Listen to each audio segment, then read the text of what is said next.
What's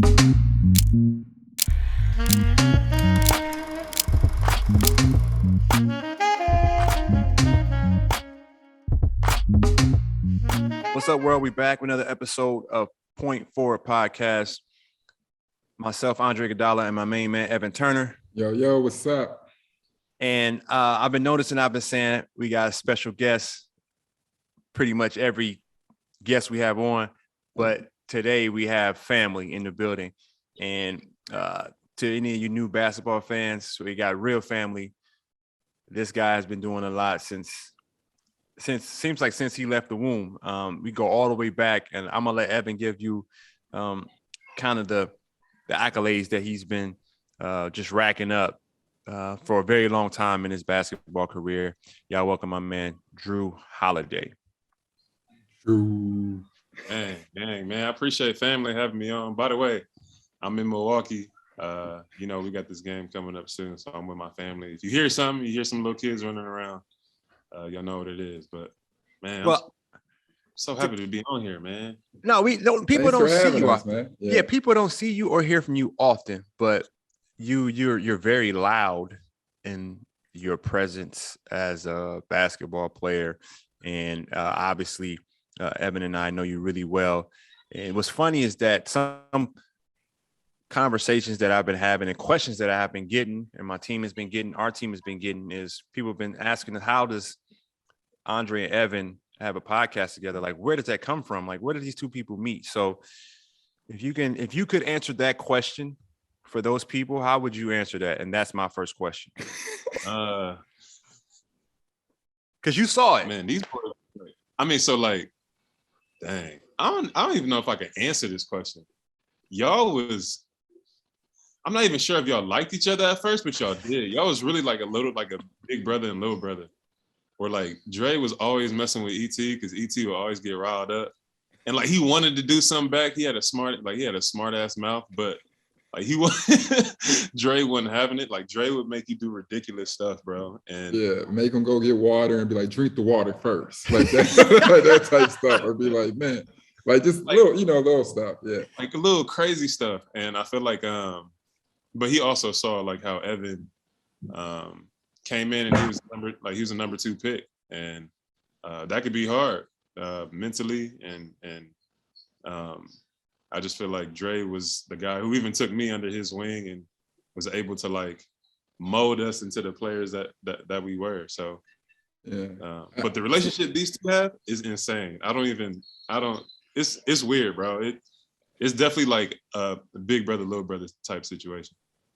And that's an understatement. One thing that you say, not to, take the attention off you, but, mold us into the players, but, to give Dre his jewels and his gems before we get back to you. You meet a lot of people around the league, and we say how, vets should treat people, and you could tell a lot about who your vet was. And I don't think we ever took for granted, what, he wasn't around us for only like nothing but 2 or 3 years, but Dre helped make men out of us. You know what I mean? And told us what type of leader to be, how you treat other people. And at the same time, I think the number one thing that we had learned from him is through the nonsense, which we sometimes felt like we went through in Philly.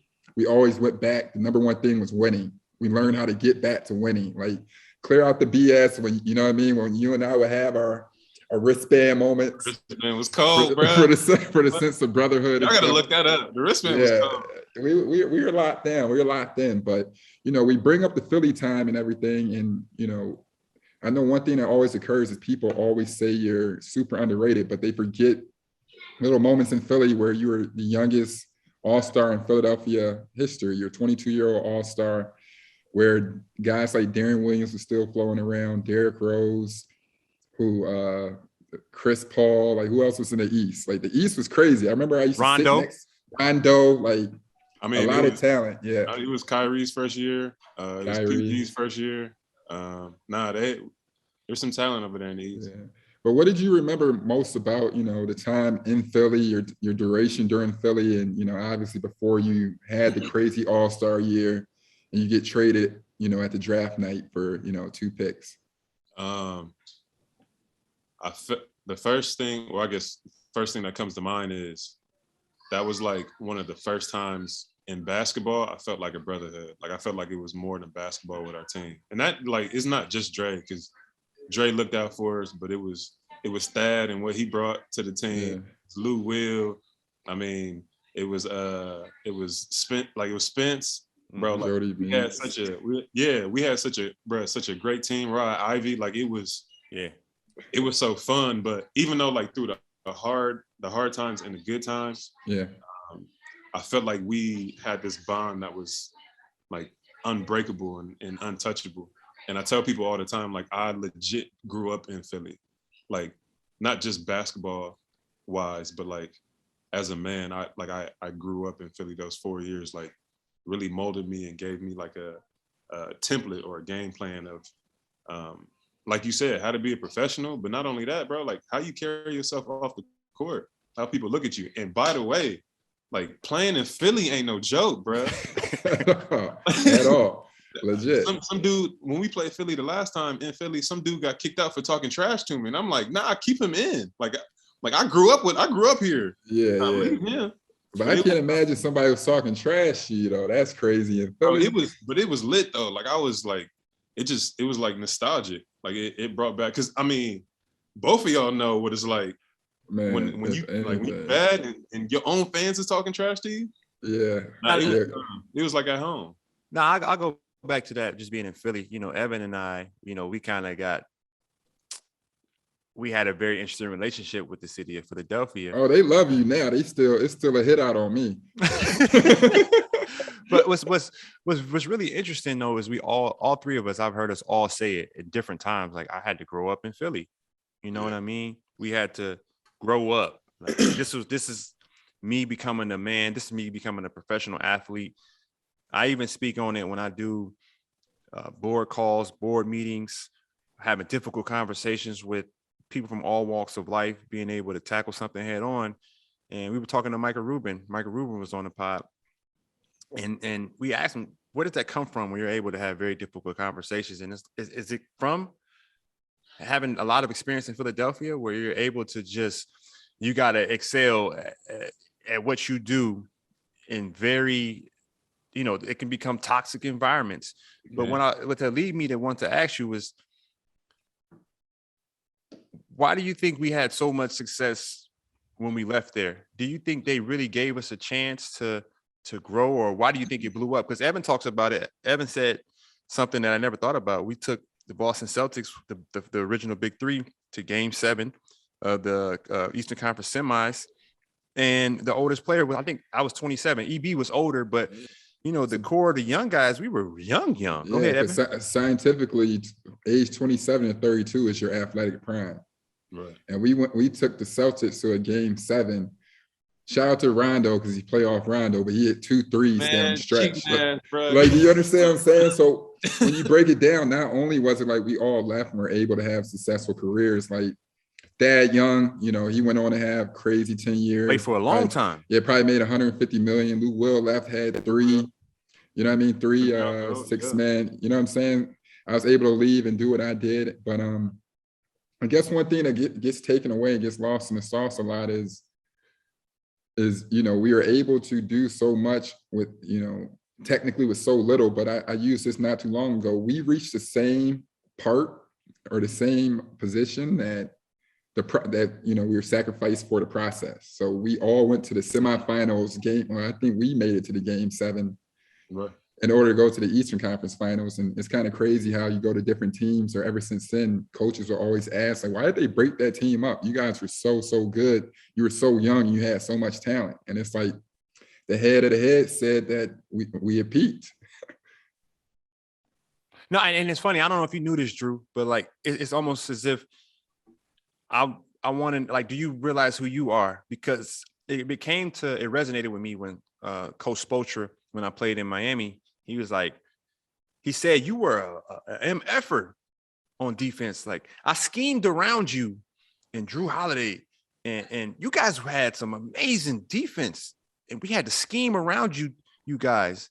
I ran a play and I said, Iguodala, we're going to run, and he'll be over here on the weak side. I can't have him in the action, or I'll put him on the strong side, but the action's happening on the weak side to get him out the play. Right. And looking back, when I was in Philly, I had no idea that I had that impact on the game because the energy that I was feeling, I thought I was so far from the heights of the NBA. I was, just trying to figure it all out. And, I'm telling myself like, man, I maybe I ain't cut out for this. Cause that's just the energy you're feeling from those around you. You don't know how good you are until you go experience something else. And it's kind of the same way with Miami too. I enjoyed it there, but some guys are, they leave Miami and they said Dwayne Wade went somewhere else said, this is the NBA. we don't have practice today. Right. Like it's just different. So kind of explain to us who you feel you are. How do you align yourself up with other guys, or how do you compare yourself with other guys? So who do you see yourself as? Because you only had one All-Star game. You had one, right?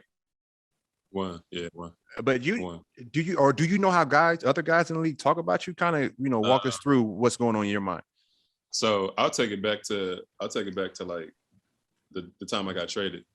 First person I talked to was Evan. Evan called me and I think I was on my way to a Dodger game or something. I just came to basketball camp. Yeah, I was going home to cry. Bro, and he was like, man, like, how they trade you? Like, you was just an all-star. Like, how they trade you? They should have traded you before they traded you. And I was like, nah, bro. Like, I felt like we were supposed to be there together, like, for the rest of our career. Yeah, that's what was sad for sure. But I think that at that time, like, even though, like, Evan's telling me, like, how did they trade me? I'm like, well, even though I was an all-star, like you said, I was still trying to, like, figure myself out, like, figure out, like, am I really as good as people tell me? Or, like, am I just in my own head? Should I even make the all-star? You know what I'm saying? Like, I'm questioning things about my career, but also knowing, like, I should at least be here in the NBA. It wasn't until I would say last year that I'm like, all right, like I'm good, bro. Like, I'm really good. I think before that there was times like the Portland series, I'm like, okay, yeah, I'm cool. And then after that, so after Portland, we played Golden State, and I had to guard KD, switch from KD to Steph, switch from Steph to Clay. Yep. I'm like, all right, bro, I can hoop. Like I'm good. But I don't think it was until last year where like I'm in Milwaukee and how our team is set up, how practice is set up, how like they take care of our bodies, how during the season we didn't average more than 32, 33 minutes a game. And like everything percentage wise was going up. And I'm like, man, bro. And then after we won, I'm like, yeah, I'm nice. Like I'm really nice. Mm-hmm. Yeah. It's really just hard for me to believe that I don't want to get a big head. You know what I'm saying? Like, right. I feel like there's something in me, and even in all of us, that like we have to stay humble, because if not, we will be humbled. So it took me 12 years to really be like, nah, I'm that dude. I'd never say it to anybody, but like I feel like the way I play kind of shows like I know how to play the game, bro. Like, so to answer your question, I can't really compare myself to anybody because I don't think I play like anybody. Right. That's real. You know what I'm saying? Not from this generation, at least.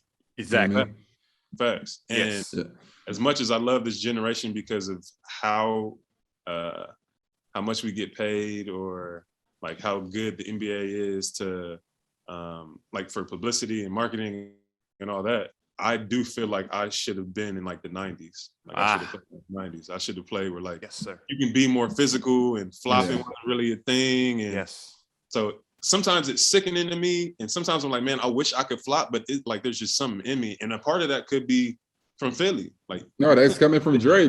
No, I raised y'all well. Oh, no, Dre, you sing it to my heart. I thought I was going crazy. No, like, Dre used to walk up to him and say, bro, if you ever get a foul, like sliding your feet, it's because you weren't like into it. Like legitimate, nobody can get past you. Your reaction, your lateral quickness is crazy. Right. Dre used to be like, why do you keep reaching? Like, why do you keep doing this? Like, nobody can get in front of you. Remember, Doug Collins bet you an iPad because Jrue was so, sometimes he'd be undisciplined. He's like, bro, if you stay down on Dwayne Wade shot fake this whole series, I will buy you an iPad. And you got an iPad.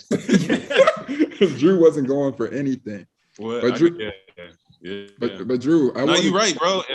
No, go ahead. No, tell me what you were saying. Yeah. I feel like I tell everybody this, like, no, Dre was on my ass, bro.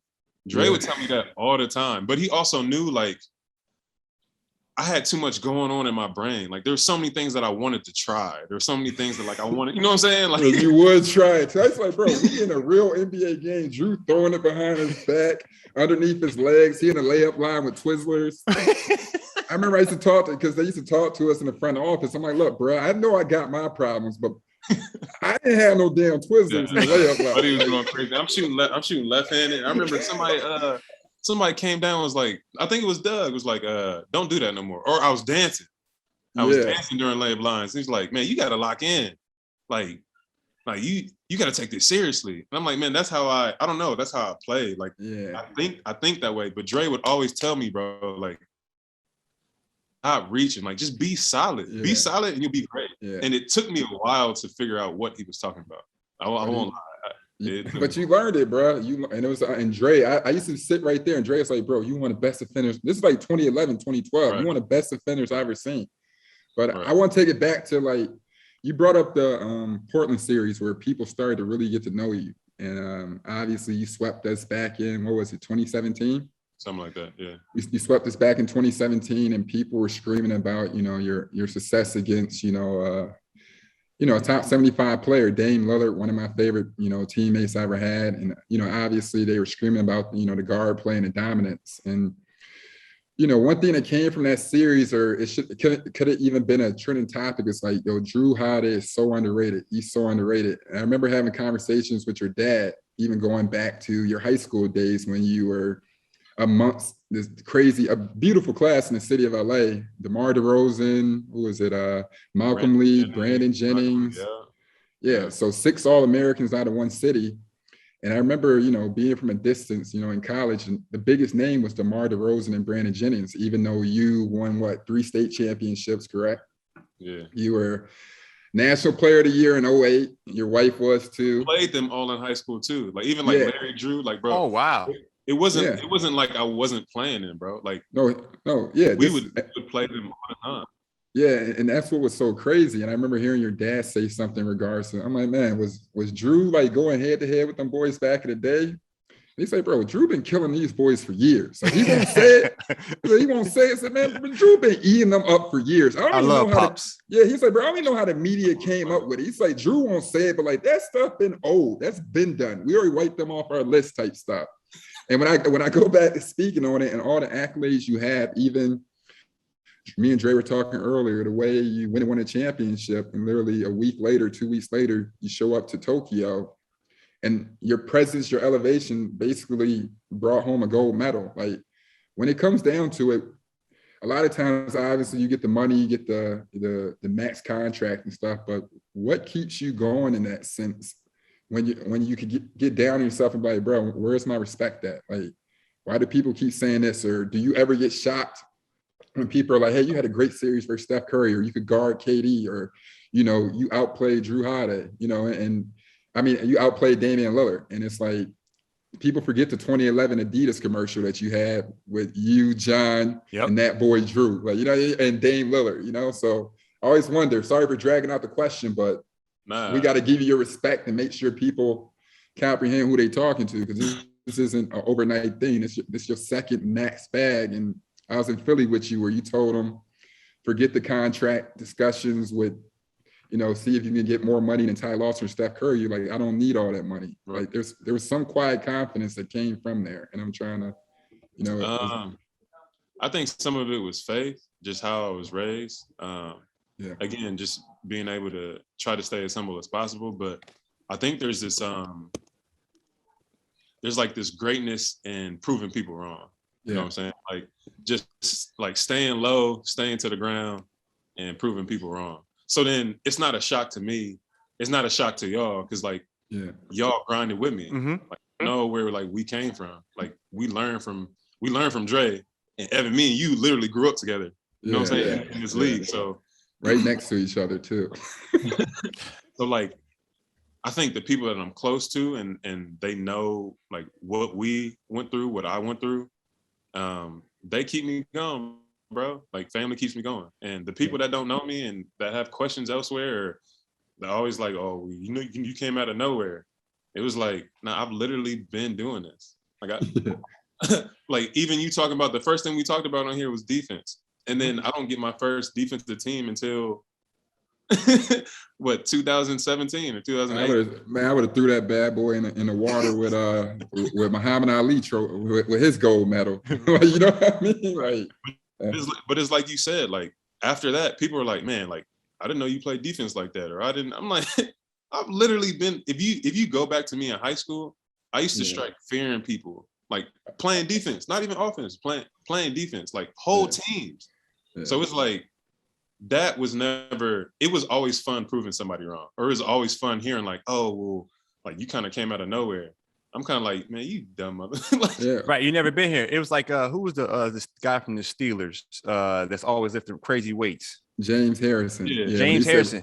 He said, tell me about the combine. He said, I didn't go to the combine. I didn't get drafted. Tell me about getting drafted. Tell me about being in the green room. It was like, I wasn't there. Like, do your homework. And ET and I have been really, really adamant on that in terms of who's gatekeeping the different sectors or the different positions within the NBA. Like, who's gatekeeping journalism? Who's gatekeeping the game? Who's gatekeeping the GM position? Who's gatekeeping the ownership in terms of how do they hold themselves accountable and play their roles? Like, who's gatekeeping each role within this, within this business? And it's getting out of whack because, I mean, you basically have expressed it.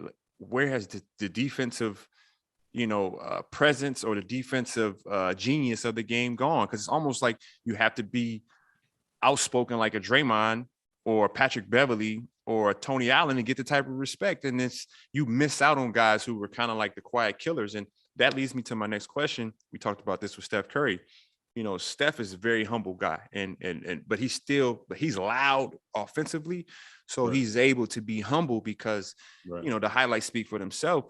Right. But I always ask Steph, who's your Sasha Fierce? Like, what's your Sasha Fierce feeling? And I want the same question for you. When you're feeling like when you're in that zone and, you're feeling yourself. And I learned something that was amazing today. We're talking about ego, because I always say the Jay-Z line, sometimes you need your ego. You got to remind these dudes, like, I got to remind you who I am since I want to forget. You need a little bit, for sure. Right. So, but today I heard ego goes hand in hand with insecurity. And I was like, makes sense. But confidence, I think, there's an ego of confidence and then there's an ego that can hurt you. Right. Who's your Sasha Fierce? Like, walk me through what's going on in your mind when you're feeling yourself and you're telling yourself, I can just do whatever I want on the court. I'm dominating the game. Because we've seen you do it.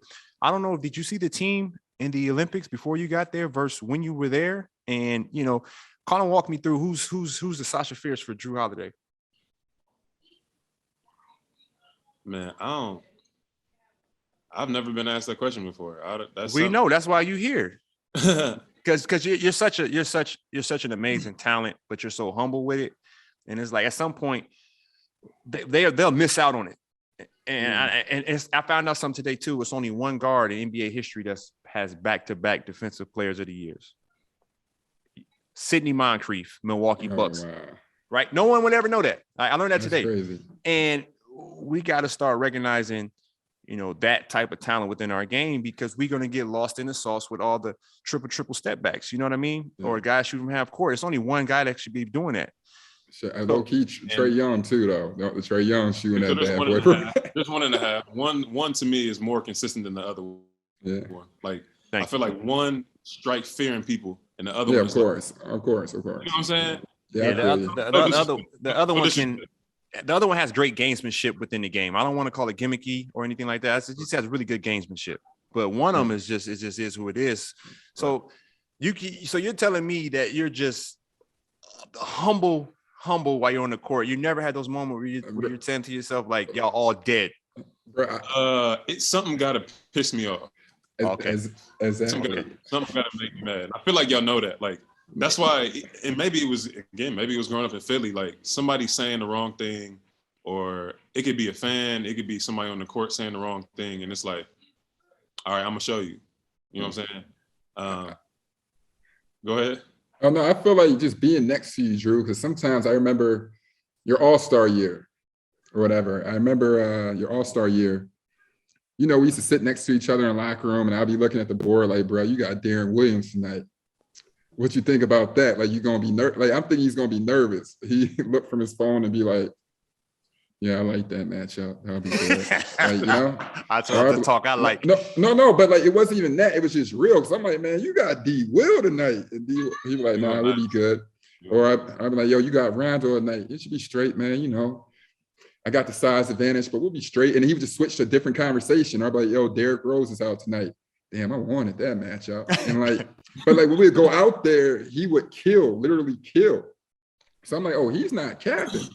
One thing that would make him like that, I think, is Jrue's pet peeve if somebody's super, because he's such a nice dude, just rude or mean. Jrue will legit jump down your throat. Like, what? Who the hell are you talking to? What? It's like I've never. If you're like disrespectful or like not, it's gonna sound corny. It's injustice, bro. Jrue will. Yeah, it's injustice, bro. Jrue will get mad, bro. And I'm talking about stand on it. And I'm like, bro, let it go. No, bro, he disrespecting people. Like Jrue. That's bro, when if they said anything about anybody on my team in Philly, it was a wrap, bro. And I don't know why. I don't know what it is or what it is inside me, but like that's how it was. Or something that would piss me off is like what they call it. They got the itis. Like, oh, they playing something. They got the itis. Yeah. Like, all right. And that's a sign of respect, but at the same time, I'm like, man, like, what kind of player are you? That like you get nervous. This is not Michael, and this is not Kobe. Like, who we get nervous to play? I understand.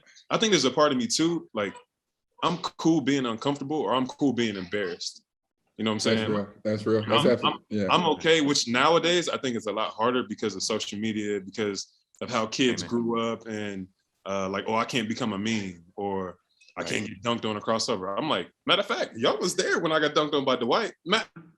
Every time I see that, I see Dre on the sideline like this. Damn. Like every time, but like to me, that's funny. Like I can laugh at myself. I feel like it. What's up, man? I feel like I don't. That's great.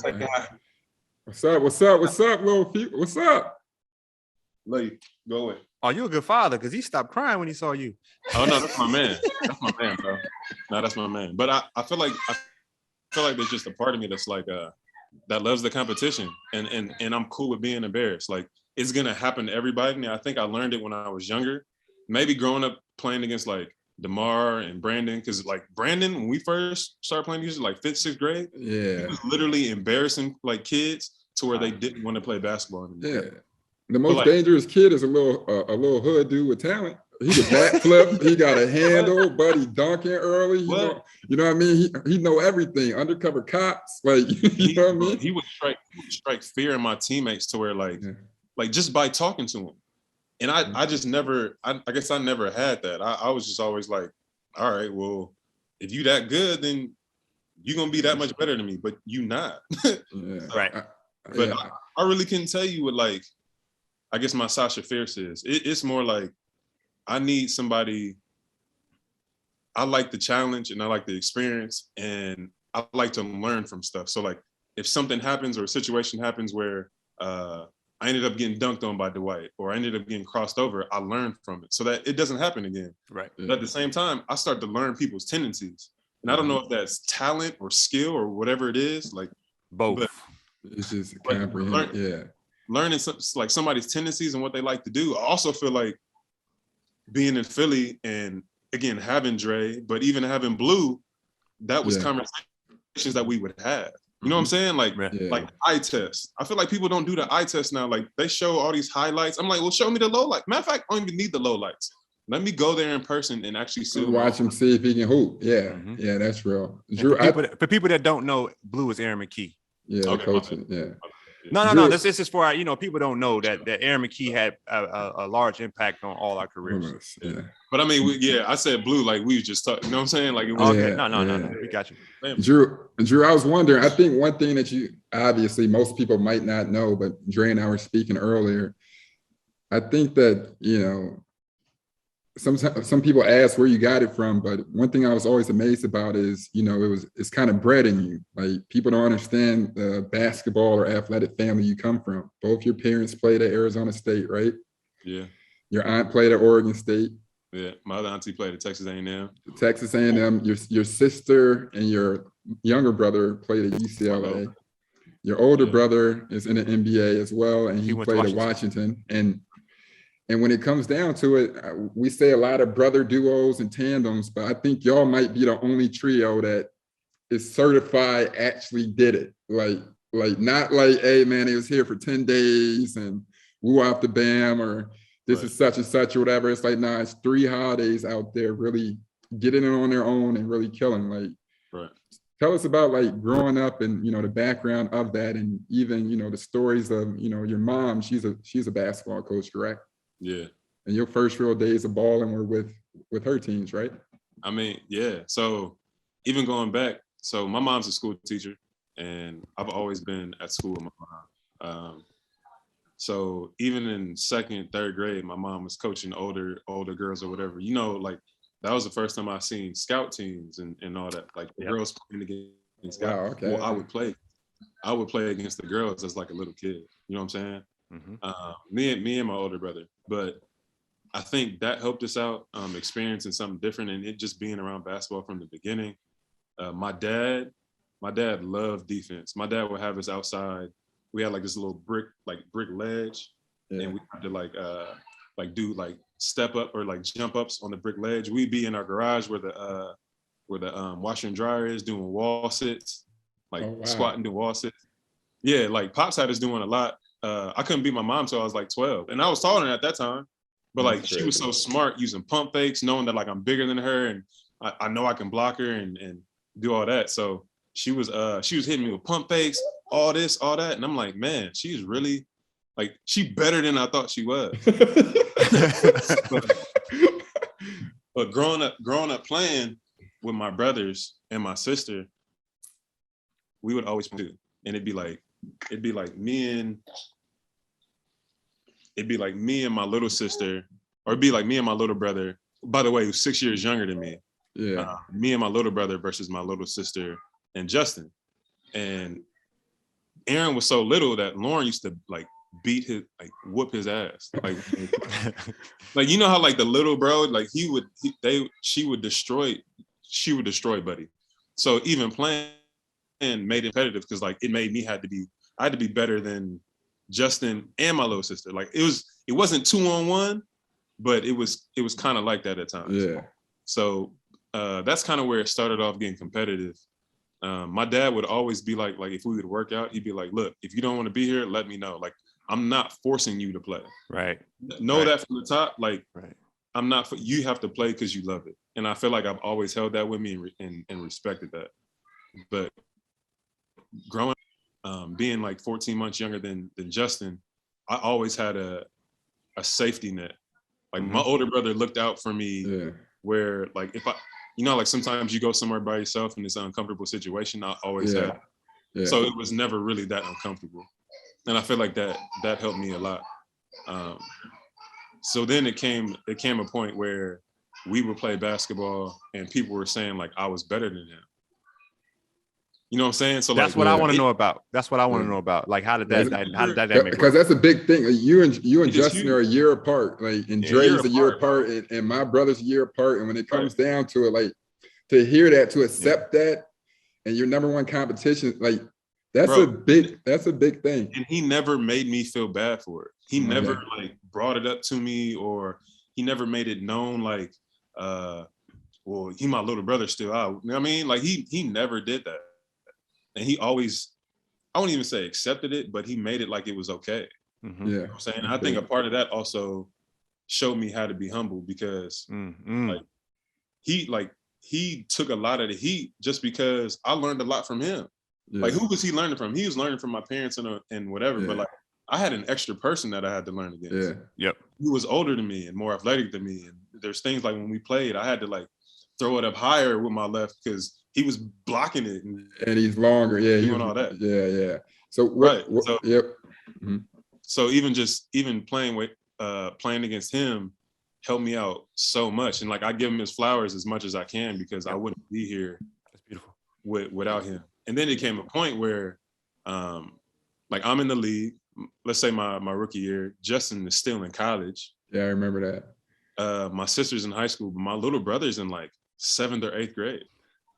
So like Aaron literally grew up watching us do NBA stuff, like NBA workouts, like everything. And then my brother got to the league and he went through a different route to get to the league. But summertime, like my little brother was always there, and my sister, but my little brother was always there, like just watching and always wanted to be on the court, always wanted to play, trying the stuff that like we trying. And he's like 7th grade, 8th grade, bro.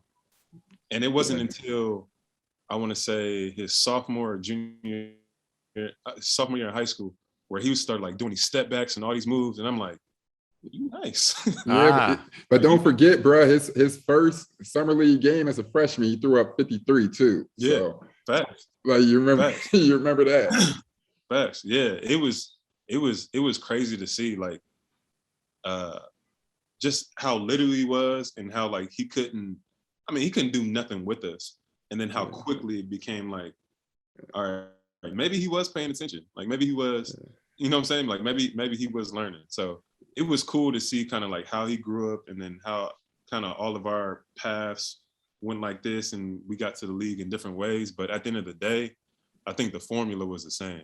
Like basketball, we loved it, and that's the reason why we played. It wasn't for accolades. Right. It wasn't to, you know what I'm saying? Like it was pure. Like it was pure. My older brother.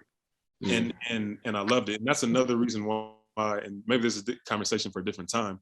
Why sometimes I feel like basketball is so hard for me now because it's not pure. Right. You know what I'm saying? Like it's more entertainment than actually like love for the game. Now I get kind of caught up in my feelings because sometimes I say to myself, am I becoming one of the older guys? The guys that are removed from the game? Because those guys, you know, it's a few of those guys that throw a little salt or hate in the game and say, y'all making too much money. If it wasn't for us, y'all wouldn't be doing this. If it wasn't for me, you wouldn't be able to come to the NBA from this transition. You couldn't skip this step. Which is true. Which is true. Right. No, of course, and you're grateful for it for sure. But you hear it and you're like, you're saying to yourself, come on, man, like I respect you so much and I just want you to appreciate me. I feel like that sometimes when I say the game's not pure. So it's just so refreshing. You know, Evan and I talk about it all the time, but we dealt with the way we had to deal with it in the NBA because as you know, Evan was one of the best players in the league, but it was almost as if it was the wrong timing. I always say I was born in the wrong era. No, y'all, no. Both y'all presents fucked up my whole shit. That's just the presence of both y'all fucked me up. Like 1,000%. Are we going to get you every day? We're like, yo, this dude is nicer than dudes in the game. No, I remember sitting there being like, damn, G, ain't nobody tell me Jrue was this good. Like, you know what I mean? We playing one-on-ones. I'm like, bro, I'm supposed to be eating dude alive. Pause. Bro, I feel like we learned like from each other. Like again, like we grew with each other. Like we learned so much. So like, even though you saying like we fucked it up for y'all, like I'm sorry, you actually made me better. No, I'm just joking. No, for sure. Yeah. But that's real for sure. And when you go down to it, I guess the purity of the game or like any part of it to go back to our relationship, I still look back at those moments and don't even think about what came with it, or like you think about the sacrifices that were being made, but it was like, man, you really felt like you were in the trenches doing it for your brother. Because nobody averaged more than 12 or 13 points when we were playing. Right. We all split the turkey. Like you know what I mean? Right. That's a part of the reason why I still play basketball. And I'm not even gonna lie to you. And I feel like we've had this conversation like about like retirement and like mental health, how hard it could be to play in this league, and people don't really know it's all like it's not just all flowers. But like it's hell. It's pure. I mean, every time I go back to him, that's one of the reasons why I still play. Like searching for that type of like brotherhood relationship and like that person next to me, like I want them to succeed just as much as I do. Right. Which I feel like I found in certain teams and stuff. But yeah, and I can see you doing that too. You know, the way that you know, the Frank Jackson, I saw him in a beautiful car one day. I said, what the hell is that kid doing in that car? And Evan goes, oh no, that's Jrue. Let him handle the whip. I said, Jrue, let him have that. I said, this is what I was teaching. But it was so beautiful, man. I was like, what else you expect, bro? That's what you like. You used to do that type of stuff with us. And like, I forgot all about it. Yeah, buy a suit. Like, every time I go to a city or whatever, I'm like, nah, bro. Like, if somebody goes to the city, like, yo, stick next to Jrue. He's a good dude. That's like one. Like, he used to always ask, "Who's my vets?" I'm like, my vets is Elton, Dre, and Lou. Like, you understand what I'm saying? Like, those weren't no sucker dudes. Those were thorough dudes and made sure he looked out for people, you know? Bro, every time, and it's crazy because there's like a space that's missing, like between our era when we came in and then the younger generation, because they don't do the same. Like, right. Like how vets kind of act toward the younger guys, it's not the same, bro. Like even sometimes it'd be like, hey, let me hold $100. Bet. Like, right. I don't, when you gonna pay it back or when you gonna do it, don't matter to me. No, Steph just Venmo me $100. Steph Venmo me $100. He was like, that was for that 100 of gas. I'm like, I sent it right back. Hey, we can do this all day, bro. Ain't no way in hell you gonna pay me. Like, that's what we supposed to do. That's how I know you using my bet, my boy, because I did the same thing with Dante DiVincenzo. He like, man, $100. I'm like, here. He like, all right, what's your Venmo? I don't know. Bro, what? Bro, that was like we were in the locker room one time when I first went to a new team. And it's like 10 different dudes in there and they all ordering pregame meal. And I'm sitting here like, bro, if y'all all got $400 a piece, pay for your man's food. Right. What? Man, I'm on a budget. Like, what? And then come back, tip the ball boy too, bro. You look crazy, G. Like, you know what I mean? Oh my gosh. I learned my lesson right away from the get-go when I didn't. Remember my first road trip in the preseason? I didn't get the rest of the team food. Remember that? Y'all ate my pizza. And then I didn't, bro. I didn't. I promise you I didn't. I always had your back. No, you did have my back, but like Jrue, like that pizza up. Yo, Jrue was like, I didn't even eat none. I said, bro, but you sat there and you let him, like you watched him do this shit. Like how, and then you sit here like I feel better. I'm struggling. Like you know what I mean? Like my whole career in shambles and my pizza gone. Like, you know? I forgot about that. That's funny. But switching gears into, we got a guns and butter segment, and it's essentially, fiduciary responsibility, as basketball, sort of gatekeepers. And, you've been blessed to be recognized with your talents and get the contracts that you've been able to get. I mean, you're in your third one. Like how often do guys get to their second one? But it turned into like a meme like situation the other day or whatever that was a couple weeks ago, when you played 8 seconds, it got 306,000. But then pre-recording, you tell me about the game before that and how much that game was worth. Walk me through your thoughts on, incentives, or, was this a funny moment to you? Like, how'd you go about, like you obviously, who's tracking all these things for you, making sure you get them? My agent. Okay. My agent is, which obviously if you have a good agent, he going to want you to make as much money as possible. He put the incentives in the first place. So just always updating me like periodically on, well, you got to play this many games or this many rebounds. You got to like up your assist. So he always kept me kind of level-headed, but he always knew where I was at. Right. So I appreciate him for that. But I knew I was cutting it close because he would tell me like, all right, like you need to play the rest of these games just to ensure it. And I remember Bud sat me against the Clippers, and he was like, if Bud sits you, you can't sit no more games. And I'm like, all right, I bet. Well, it's just a conversation. So even talking to them and talking to Bud, they were cool with it. Okay. And I appreciate it because I knew the last game. Matter of fact, because the game before that, we played Detroit. We had to win that to kind of set ourselves up like for leverage. You know what I'm saying? So we were going to play that game anyway. And how much was that game worth? It was another 300,000. Gotcha. Jrue is anti-capitalism. I know I said what I said. I know I said I ain't the type of person to get a little money. I love the hood. This is what I'll say to the young guys, and I feel like we talk about this all the time. What's up, man? We talk about this all the time. Get your money. Because right when they done with you, they gonna kick you to the curb, bro. That's 100%. They gonna ask, "What have you done for me lately?" And you don't. All you did was play basketball. You don't know what you're talking about. Facts. Get your money. And it's back to the conversation with Dre, talking about like who are the gatekeepers of these people that in terms of like talent and how do we pay players and how do we like see talent? That's a part of it too. I'm like, there's so many guys, especially coming out. And matter of fact, y'all can attest to this, where you like, y'all paid him what? Y'all gave him what? And here's the thing, I'm not even mad at y'all. Right. I'm glad y'all got your money. Right.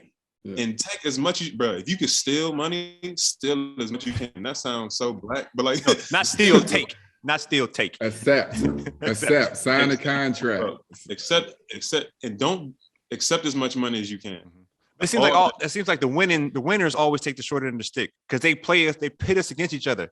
That guy's a winner. I'll know he'll play as hard as he would if he made 100 million as the same way as if he would make 1 million. So we can get him for less and we'll make him the sacrificial lamb. And then he'll make sure that the guys that aren't winners are tapped in.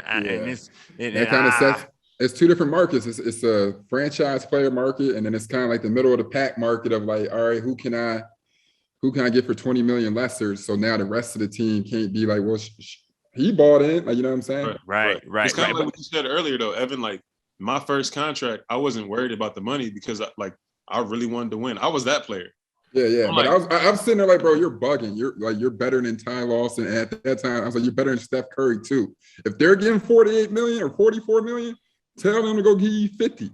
I don't know if you remember before that game, I was in Denver. We played the Sixers the first game of the year. And I was texting you like, do not take no less. Do not do it. You're about to have an amazing year. And then when you made the All-Star team, I'm like, damn it. I took less. And but I wasn't mad at that though. Like I could still, especially at the time, like I accepted, like I took what I took because for one, it's security and I've never had that before. But two, I'm like, well, at this time you're gone. Was Lou gone too? Yeah. They sacrificed Lou for Swaggy P. Yeah, Swaggy P. So that's where we got Nick. And I'm like, all right, well, at least me and Evan, like we really gonna grow together. Like I know that if I keep my money where it's supposed to be, they're gonna pay Evan what he's supposed to be. You know what I'm saying? Like we all right. And after that though, I learned. We just talked about it. Bruh, once they done with you, they done with you. Yep. Now I got a question for you, and this has been on my mind for a while.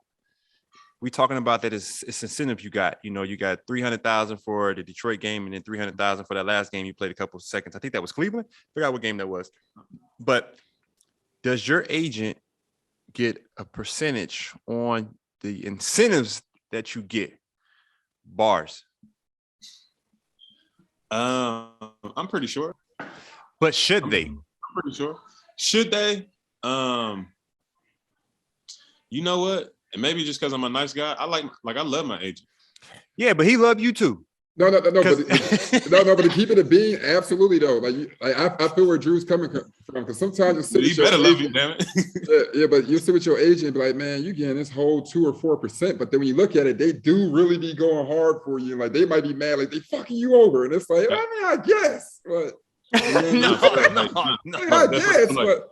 So me not making the All-Star game this year, or there might have been like another game where I was like on the cusp of making the All-Star game. Like my agent was like cussing people out. He cussing at me. He cussing at me. Like you not make it, bro? Like whoop-de-woo. And I'm like, relax. Right. It's okay. Like this has been happening. This is, but true story. I think the love that he shows. Mm-hmm. I'm like, man, I don't even mind it. I don't even mind it. I feel like he does his job very, very well. He does more than just agenting, though. Like just being an agent. Like, gotcha. He takes care of so much for me and my family, and he makes it only about basketball. Like all I have to worry about is basketball. So I'm happy to. Yeah. All right, Jrue, we ain't gonna hold you too much longer. We're gonna ask you some quick hidden fire questions. Sure. Just kind of throw them at you. Which one do I like? Jrue, you're a stand-up individual. You know, I put you and Steph Curry in the same vein where I tell both of y'all wives, hey, leave that man alone.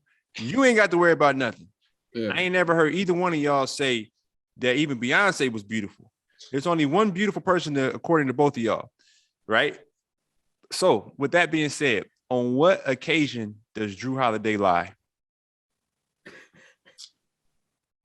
Dang. You got kids though too. I lie to them all the time. Both of y'all got kids. Y'all know. I won't say that I lie.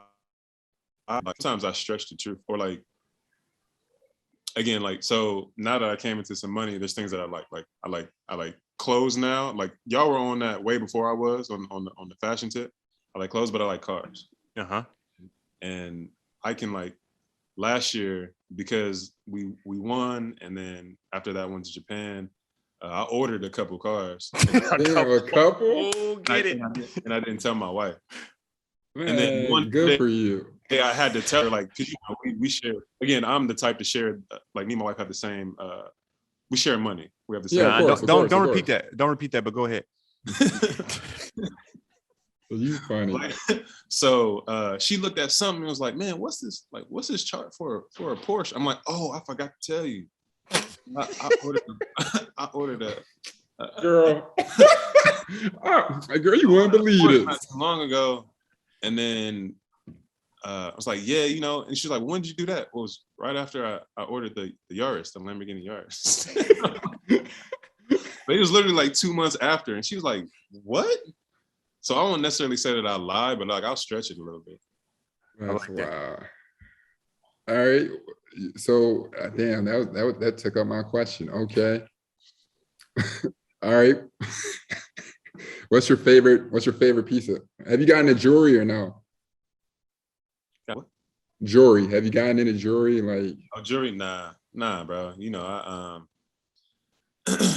I guess my favorite piece of jewelry, I got this Rolex, this rose gold with a black face, but I'm not really into jewelry like that. I do. Right. I've heard a little bit just talking to y'all like about watches and stuff, and there's times where like I want to, but there's also a part of me. It's like, man, I got kids, and if I bang it on something, I'm gonna be mad that it's scratched up. Man, this man right here. I know. I'm more hesitant about jewelry, but. So I guess to finish it off, what are you looking forward to next? What's your next venture look like in terms of, you know, are you working on it right now?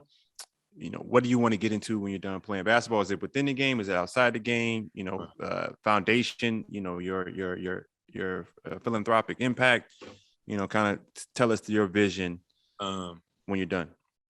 It's funny because my wife had this conversation, I think it was 2 days ago. She was like, "Are you serious after this contract?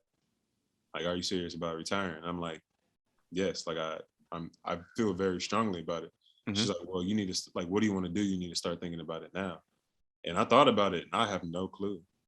I feel like there's so many things that I'm interested in. Like I'll always do the philanthropic work just because it's always, bro. And it's not even so much for me, but like to see you put money and time and effort into the youth and like into people that maybe they don't feel like they matter, but they really do. Yeah, that's right. There's something in that. So that's beautiful. That's one thing that like I think I'm gonna really be more into, because right now I'm not gonna lie, I even with our fund, I do a lot, but it's not as much as my wife does. I'm still trying to win another championship, and I'm still trying to perform, and I gotta get my sleep, and I got my kids. So as bad as it sounds, it's like on the last burner. It's not, you know what I mean? You know what I mean? Right. Yeah. But I would love to do something in terms of, and it didn't even have to be with sports. You know what I'm saying? I think just talking to kids and again, showing like how strong mental health is in Black kids, bro. Like, that's 100%. Then being able to grow up and know that like stuff is cool, and something that I learned from y'all. Like, Dre loves to read. He loves he loves to learn and all that. And I'm like, you know, growing up, that shit ain't cool. They made fun of you, but it is though.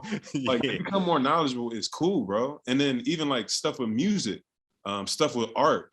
Like as little kids, you think that all that is lame, and as an older kid, I guess I am an older kid, but as a human, as an adult, it's like, that's great. But what if I learned that? What if I felt that way as a younger kid? Maybe I would have pursued something else younger. Maybe you know what I mean? So it's like Russell Westbrook on a farm. It's a song by Lil Dicky, aka Dave. Yeah. And someone sent me the song, and I never heard it, but it was, what if Russell Westbrook grew up on a farm? Like, and he was just farming his whole life, and that's all he knew. And he just walked into a gym, and he just saw a basketball and was like, "Oh man, this is cool. Let me throw this ball around." And he just fell in love with it. But that's not natural for a farmer. So the way he plays it, people can't understand why he plays it the way he plays it. And so it was a great analogy in terms of how that's how Lil Dicky felt as a rapper. He's like, I'm Jewish. I grew up financially okay, but I just love this culture. I'm good at rap. Kind like, of an outsider trying to fit in. Yeah. Right. And it was so great that he said Russell Westbrook's name, especially with what's going on with Russ right now. But as we know, like, Russell has always been a dog, and that confidence has always come out of him like that. And people are so upset about it when he doesn't exceed their expectations. But when we look back at it, it's like, this man still had an amazing year. 18, 8 and 8. It's just crazy. Yeah. So, I mean, that's a lot of what we saw playing in Philadelphia. And, you know, people, I hope no one takes that the wrong way, but it helped raise us. It helped us become who we became. And please don't take it the wrong way. I know they normally do say stuff, and like, it wasn't even meant to be that way, but y'all took it some other way. But that's naturally how it is. You know, what's my man name? I'm drawing a blank. He said the most threatening figure is a black man with intellect in America. And that's why I feel like that's why the words always get twisted, and not to try to boost myself up or my ego or whatever it is, but that's why I'm gonna keep on attacking them. And, you know, just appreciate you coming on the show. Well, Evan and I have some interesting endeavors, and you will always be a part of that. Your family. So we will be seeing you more often because of where a part of our endeavors will be set up. So we will reel you in, and just blessings with everything else you do. I hope you get more rings, except this year.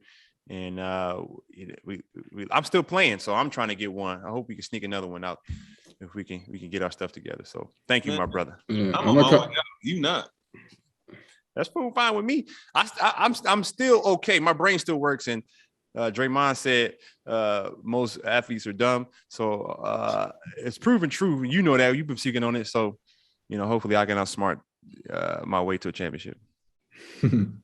Man, I really appreciate y'all having me on. We gotta do this more, bro. I don't think people really understand like the bond and the relationship we have, and like how much it means.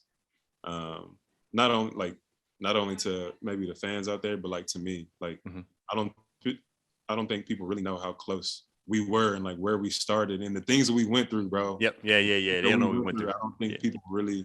And it's like more than basketball. Like it came down to like relationships and what like mental, like, so just for y'all fans out there, man, y'all got two great guys who've been through some stuff, and I think to be on this podcast is a blessing and an honor. So you know, I appreciate y'all, man. Love, Jrue.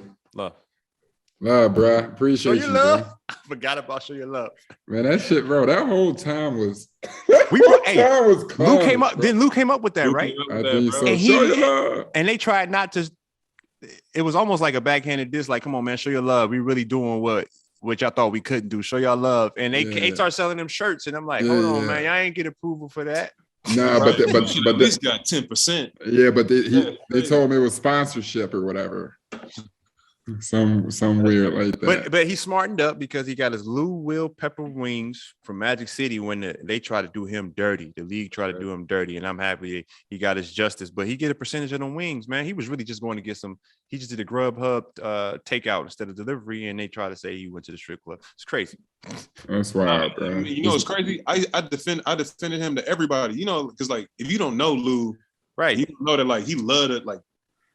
He loved the wings from, you know. Yeah, like he really went to get some food. I'm like, bro, I'm here to tell you, he wasn't there for that. He was there. No, he don't. Yeah. That's crazy. Lou will the GOAT, bro. Yeah, he is for real. Really the underground GOAT for sure. Yeah. All right, family. I got man. Yeah, enjoy your family. Yeah, bro. I appreciate you, Jrue. Love yes, sir. You, bro. Love.